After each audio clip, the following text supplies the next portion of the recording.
ఓం శ్రీమాత్రే నమః. అందరికీ నమస్కారం. నేను శిరీష. సిరివెన్నెల హోమ్ వాళ్ళకి స్వాగతం. అందరూ ఎలా ఉన్నారు? బాగున్నారు అనుకుంటున్నాను. నేను కూడా బాగున్నాను. ఈరోజు చక్కగా మనకి శరన్నవరాత్రులు మొదలయ్యాయి. అందరికీ దసరా శుభాకాంక్షలు. శరన్నవరాత్రుల్లో మొదటి రోజు ఈరోజు మనకి అమ్మవారు బాలా త్రిపుర సుందరి దేవిగా దర్శనమిస్తారు. ఈరోజు అంటే అమ్మవారికి మనం ఏ నైవేద్యంగా సమర్పిస్తాము, అమ్మవారికి ఏ రంగు చీర కడతారు, ఏ రకం పువ్వులతో మనం పూజ చేస్తాము, అవన్నీ ఒక ఎత్తు ఉంటాయి. అంటే ఒక రకంగా మనందరం గుళ్ళల్లోనూ వాటిలో జరుపుకుంటారు. కుదిరిన వాళ్ళు మన ఇంట్లో కూడా అలా చక్కగా చేసుకోవచ్చు. నేను కూడా ఈరోజు అమ్మవారికి బాలా త్రిపుర సుందరి దేవికి ఏ రంగు చీర కట్టాను, అంటే ఎలా నేను చేసుకున్నాను పూజ, ఏ ముగ్గు పెట్టాను, ఏ నైవేద్యం అమ్మవారికి ఈరోజు నేను సమర్పించాను, ఏం మంత్రాలు చదువుకోవాలి మనం, అంటే ప్రత్యేకించి ఒక్కొక్క రోజు ఒక్కొక్క మంత్రం ఉంటుంది అమ్మవారికి సంబంధించింది. ఆ రోజు తగ్గట్టుగా అంటే 9 రోజులు దీక్షగా అని చెప్పుకోలేను, కానీ నాకు ఎన్ని రోజులు వీలైతే అన్ని రోజులు అమ్మవారికి పూజ చేసుకునే అదృష్టం కలిగించమని మాత్రం నేను వేడుకుంటున్నాను అంతే. ఎందుకంటే ఆడవాళ్ళందరికీ ఏదో ఒక ఇబ్బందులు వస్తూ ఉంటాయి, ఎక్కడో ఒకటి ఊరు వెళ్తూ ఉంటారు. కాబట్టి మొదలు పెడితే అమ్మో 9 రోజులు చేయాలి లేకపోతే చేయకూడదేమో కన్నా ఏ రోజు కుదిరితే ఆ రోజు మనం చక్కగా అమ్మవారికి పూజ చేసుకోవచ్చు. ఏమీ అనుకోరు, అమ్మ 9 రోజులు చేయకపోతే నేను మిమ్మల్ని కనికరించడం అలా ఏం ఉండదు. మనకి ఎన్ని రోజులు వీలైతే అన్ని రోజులు భక్తిగా చేసుకోవచ్చు. నేనైతే నాకు కుదిరిన రోజులు చక్కగా చేసుకుందాం అని అనుకుంటున్నాను. ఈరోజు నేను పూజ ఎలా చేసుకున్నాను ఏంటి, ఈరోజు మా ఇంట్లో అమ్మవారు బాలా త్రిపుర సుందరి ఎలా వచ్చి కూర్చున్నారు అనేది అన్ని వీడియోలోకి వెళ్ళి చూడడానికి ముందు మొదటిసారి మన ఛానల్ ఎవరైనా చూస్తుంటే కనుక ఛానల్ సబ్స్క్రైబ్ చేసుకోండి. పక్కనే ఉన్న బెల్ ఐకాన్ క్లిక్ చేసి ఆల్ క్లిక్ చేస్తే కొత్త వీడియోస్ పెట్టగానే మిస్ కాకుండా చూడగలుగుతారు. డిస్క్రిప్షన్లో కూడా లింక్స్ ఉంటాయి, ఒకసారి చెక్ చేయండి. ఇన్స్టాగ్రామ్లో కూడా నాకు ఎవరైనా మెసేజ్ చేయనుకున్న వాళ్ళు తప్పకుండా చేయొచ్చు. మరి ఇవాళ మా పూజ విధానం, ముగ్గు, పాట అన్నీ చూసేద్దాం. ఇందాక చెప్పినట్టే మనకు శరన్నవరాత్రిలో మొదటి రోజు బాలా త్రిపుర సుందరి అమ్మవారు అవతారం కదా. అంటే ఇవాళ అమ్మవారి బాల రూపంలో, అంటే చిన్న పిల్ల రూపంలో ఉండి మనం పూజిస్తాం అనమాట అమ్మవారిని. అంటే చిన్న బాల కింద ఉన్నప్పుడు అమ్మవారు ఎలా ఉంటారు అన్నట్టుగా బాలా త్రిపుర సుందరి అవతారం అని చెప్పని మనం పూజిస్తాము. ఒక్కొక్క రోజు ఒక్కొక్క అవతారం. మొదటి రోజు బాలా త్రిపుర సుందరి అవతారం. అమ్మవారికి అష్టోత్తరం కూడా మనం బాలా త్రిపుర సుందరి అష్టోత్తరం ఉంటుంది కదా 108 నామాలతోటి, అది చేసుకోవచ్చు. అలాగే అమ్మవారికి ఈరోజు బాలా త్రిపుర సుందరి అవతారంలో లేత గులాబీ రంగు చీర కడతారట. అంటే మామూలుగా అయితే గుళ్ళల్లోనూ ఎక్కడైతే అమ్మవారు నిలబడతారో అమ్మవారికి ఈరోజు లేత గులాబీ రంగులో చీర కడతారు. అంటే కొంతమంది కొన్ని రకాల ప్రాంతాలను బట్టి కొన్ని రకాలుగా అమ్మవారిని ఆయా రూపాల్లో అనుకుంటూ ఉంటారు.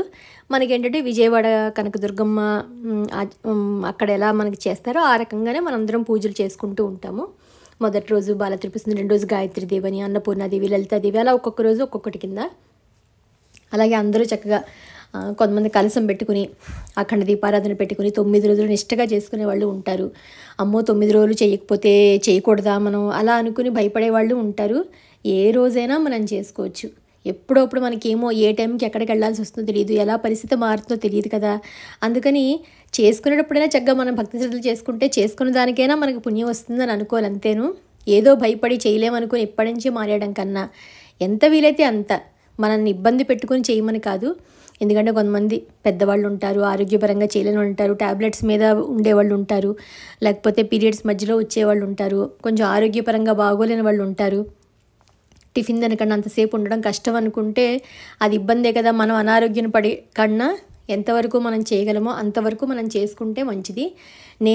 నేను మధ్యలో ఊరెళ్ళాల్సి వస్తుంది, అందుకని నాకు ఎన్నాళ్ళు కుదిరితే అన్నాళ్ళు నా మనసుకి నచ్చినట్టుగా నేను చేసుకుందాము అని అనుకున్నాను. నేను అమ్మో ఇలా చేయకపోతే అలా చేయకపోతే భయంతో ఇప్పుడు చేసుకోకూడదు, భక్తిగా చేయాలంతే.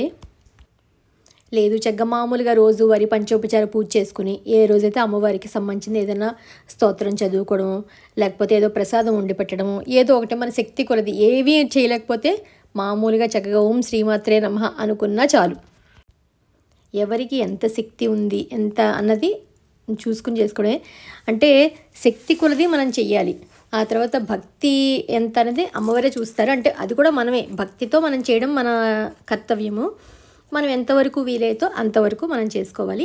నేను ఇవాళ బాలా త్రిపుర సుందరికి లేత గులాబీ రంగు కదా అని చెప్పని నేను కూడా లేత గులాబీ రంగు చీర కట్టుకున్నాను. మనం కూడా పూజ చేసేటప్పుడు అంతే చక్కగా ముత్తైదులా మంచిగా రెడీ అవ్వి తల్లో పూలు పెట్టుకుని కాళ్ళకి చక్కగా పసుపు రాసుకుని బొట్టు పెట్టుకుని అన్నీ మనం కూడా కొంచెం అలంకార భూషితులయ్యే చేసుకోవాలట. ఇదివరకు చెప్పారు మా అమ్మగారు. అందుకని నేను కూడా లేత గులాబీ రంగు చీర కట్టుకుందాం అనుకున్నాను. నిన్న వీడియోలో మీకు షేర్ చేశాను కదా, నేను చీరలు కొనుక్కున్నానని చెప్పి. అందులో లేత గులాబీ రంగు ఉంది కదా నన్ను అనుకోకుండా సరే ఈరోజు ఈ అమ్మవారికి చీర కడదాము, చీరలాగా కడదామని అనుకున్నాను. అలాగే పువ్వులన్నీ కోసుకొచ్చాను, చెంబు రెడీ చేసుకున్నాను. అంటే కలసం కింద పెట్టుకోవట్లేదు నేను, అమ్మవారిని నేను ఆ రకంగా పెట్టుకుందాం అంటే ఈరోజు ఈ అలంకారం కాబట్టి అలా నాకు తోచినట్టుగా పెట్టుకుందాం అంటున్నప్పుడు కలసంలాగా 9 రోజులు నిష్టగా పెడతానని నేను అనుకోలేదు. బట్ నేను ఏంటంటే ఈరోజే పూజ గదిని కూడా శుభ్రం చేసుకున్నాను. ఎందుకంటే 2-3 రోజుల నుంచి నాకు అవ్వలేదు చేసుకోవడం.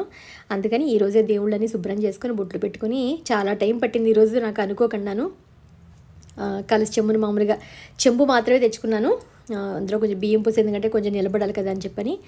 మామూలుగా అమ్మవారి ఫేస్లు ఉంటాయి కదా మనకి, ముఖము, అవి పెట్టుకుని బ్లౌజ్ పీసెస్ ఉంటాయి కదా నా దగ్గర, ఏవో ఒక రంగులు ఉంటూ ఉంటాయి కాబట్టి ఆ బ్లౌజ్ పీసెస్ ఏ రోజు అమ్మవారికి ఏ రంగు చీర అయితే ఆ రంగు చీర కింద నేను ఇలా కలిసి చెంబుకి చుట్టూరా పెడదాము, పైన అమ్మవారి ఫేస్ పెడదాము. అమ్మవారికి ఏంటో ఆ రంగు చీరతో మనం పూజిస్తున్నట్టుగా మనకు ఒక భావన, అంతే. మనము కట్టుకోవచ్చు, అమ్మవారికి కూడా అదే. ఏదో బ్లౌజ్ పీస్ అంటే ఆబ్వియస్లీ కొత్తగానే ఉంటుంది కాబట్టి చీరలు అంటే మనం కొత్తవి తేలేము. అందుకని ఆ బ్లౌజ్ పీస్నే మనం అప్పుడప్పుడు చూడండి శ్రావణ మాసంలో బ్లౌజ్ పీస్తో అలంకరణ చేస్తాం కదా, అలా అనుకున్నట్టుగా చేద్దామని అనిపించింది.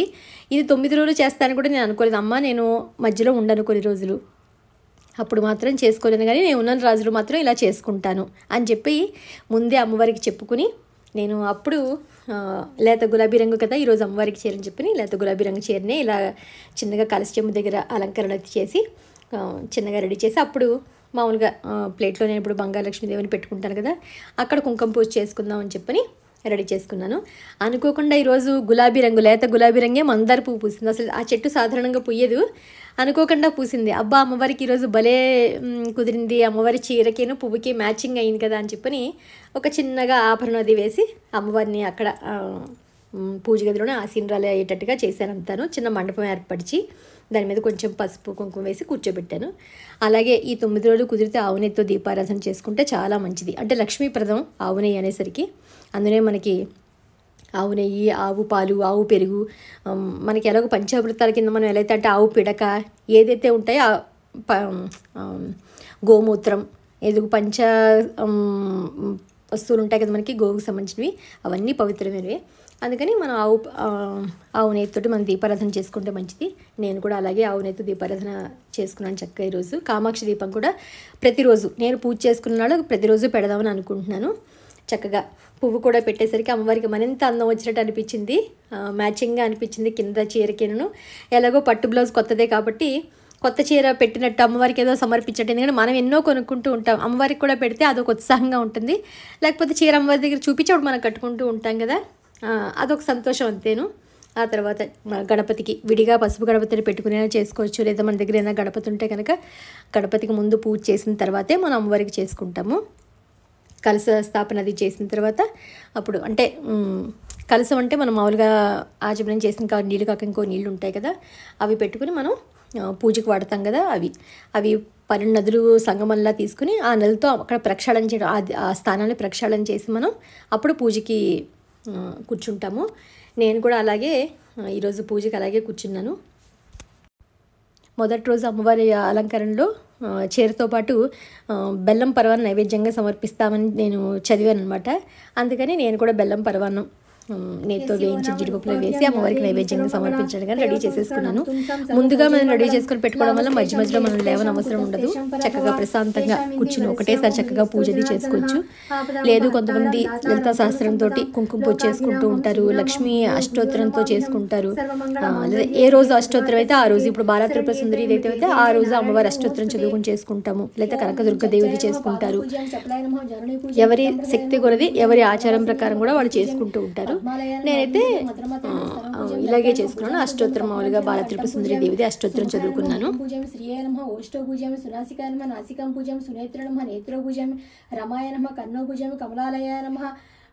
శిరా పూజం శ్రీ మహాలక్ష్మీ నమః సర్వలింగ పూజం ఓం శ్రీ బాల త్రిపుర సుందరి దేవి నమః సర్వాంగ పూజం సమర్పయామి.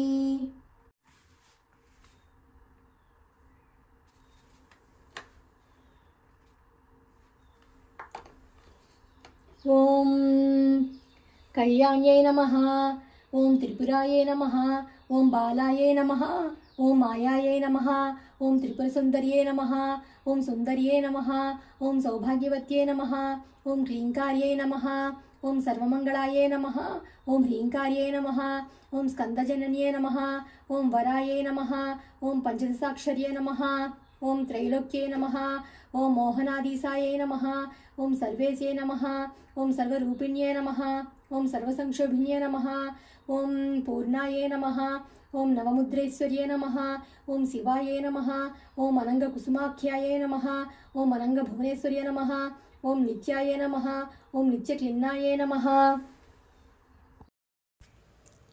అష్టోత్తరం కుంకుమ పూజతో చేసుకుని రోజు మనం అదే కుంకుమ అక్కడే ఎక్కడైతే పెట్టుకున్నామో అదే చోట రోజు కుంకుమ పూజ చేసుకుని ఆఖరి రోజు మన కుంకాన్ని భద్రపరచుకొని చక్కగా ఇప్పుడు రోజు మనం నుదుటి ధరించవచ్చు. చాలా మంచిది. ఎందుకంటే 9 రోజులు చేసిన కుంకుమ పూజ కాబట్టి ఇంకా పవిత్రంగా ఉంటుంది, ఇంకా శక్తిగా ఉంటుంది. అది మనం ధరిస్తే చాలా మంచిది మనకి. అలాగే తర్వాత ధూపం దీపం అమ్మవారికి సమర్పించడం అయింది. తర్వాత నైవేద్యం కూడా అమ్మవారికి నేను సమర్పించాను. ఆ తర్వాత ఏ రోజు కుదిరితే ఆ రోజు నేను నేర్చుకున్న వాటిలో అమ్మవారు అలంకార ప్రకారం నాకు వచ్చిన పాట ఉంటే మాత్రం ఖచ్చితంగా అవి పాడదామని అనుకున్నాను. ఈరోజు బాలా త్రిపుర సుందరీదేవి కాబట్టి నేను ఒక చిన్న పాట నేర్చుకున్నాను. అది ఇప్పుడు మీకు పాడి వినిపిస్తాను. బాలా త్రిపుర సుందరి గై కొను మహారతి, బాలా త్రిపుర సుందరి గై కొను మహారతి, గానలోల జాలమెలా దారి చూపుమా, గానలోల జాలమెలా దారి చూపుమా, సుందరాంగి అందరూ నీ సాటిరారుగా, సందేహములు అందముగా తీర్పుమంటిని, వాసికెక్కియున్న దానవనుచు నమ్మితి, రాసిగ సిరి సంపదలిచ్చి బ్రోవుమంటిని, ఓం హ్రీం శ్రీం యనుచు మదిని తలుచుచుంటిని, ఆపదలట బాపవమ్మ అతివ సుందరి, స్థిరముగ శ్రీ కదలియుండి వెలసితివమ్మా, ధరణిలో శ్రీరంగదాసుని దయను చూడుమా, ధరణిలో శ్రీరంగదాసుని దయను చూడుమా, దయను చూడుమా. ఇది ఈరోజు వీడియో మీ అందరికీ నచ్చిందని అనుకుంటున్నాను. నిన్న నేను మా గురువుగారి గురించి డీటెయిల్స్ చెప్పాను కదా, విజయదశమి నుంచి కొత్త బ్యాచ్ స్టార్ట్ చేస్తున్నారు అని చెప్పని. తప్పకుండా మీరందరూ మ్యూజిక్ అంటే ఇంట్రెస్ట్ ఉన్న వాళ్ళు ఈ ఆపర్చునిటీని మిస్ కాకుండా యూజ్ చేసుకుంటారు అనుకుంటున్నాను. నేను డిస్క్రిప్షన్లో మేడం ఫోన్ నెంబర్ అది ఇచ్చాను. మీరు క్లాసెస్ గురించి కానీ ఫీజు గురించి కానీ అన్నీ మీరు మేడంకి కాల్ చేసి కనుక్కోవచ్చు. అన్ని డీటెయిల్స్ క్లియర్గా చెప్తారు. విజయదశమి నుంచి కొత్త బ్యాచ్ స్టార్ట్ అవుతుంది. చక్కగా సంగీత ప్రియులకు ఒక మంచి అవకాశం ఇది. ఇది ఈరోజు నేను మొదటి రోజు చేసుకున్న పూజా విధానం అది మీ అందరికీ నచ్చిందని అనుకుంటున్నాను. రేపు మళ్ళీ రెండో రోజు అలంకారం పూజతోటి మీ ముందుకు వస్తాను. అంతవరకు బాయ్.